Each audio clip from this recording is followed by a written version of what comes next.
Asia cup లో super 4 లో భాగంగా బంగ్లాదేశ్ శ్రీలంక మధ్య మ్యాచ్ జరిగింది. ఈ మ్యాచ్ లో బంగ్లాదేశ్ 4 వికెట్ల తేడాతో గెలిచారు. బంగ్లాదేశ్ టాస్ గెలిచి బౌలింగ్ అయితే తీసుకుని శ్రీలంక ముందుకు బ్యాటింగ్ చేసింది. శ్రీలంక 20 ఓవర్లకి 7 వికెట్ నష్టానికి 168 పరుగులు చేశారు.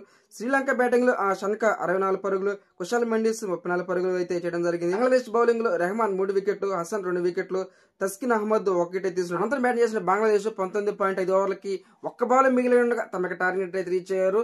ఈ సూపర్ 4 లో మరి బంగ్లాదేశ్ మరి ఫస్ట్ గెలవడం జరిగింది. చూడాలి మరి నెక్స్ట్ జరగబోయే మ్యాచెస్ లో బంగ్లాదేశ్ ఏ మేరకు ఆకట్టుకుంటుందో. ఫస్ట్ మ్యాచ్ అయితే కంప్లీట్ అయింది. ఈ రోజు పాకిస్తాన్ ఇండియా మధ్య అయితే సెకండ్ మ్యాచ్ అయితే జరగబోతుంది.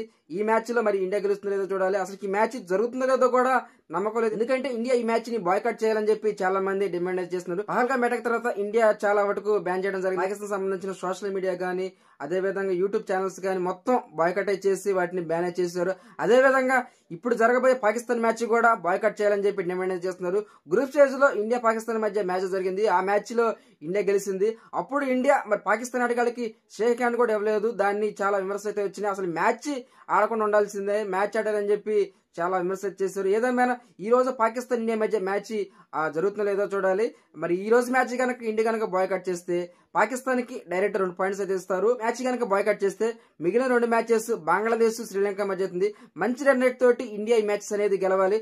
చూడాలి ఈ రోజు మ్యాచ్ జరుగుతుందో లేదు. ప్రస్తుతం అయితే దీనికి సంబంధించిన మరి సోషల్ మీడియాలో బాయ్కాట్ పాకిస్తాన్ అని చెప్పి ట్రెండింగ్ లో అయితే ఉంది. Please friends subscribe, please support me. Thanks.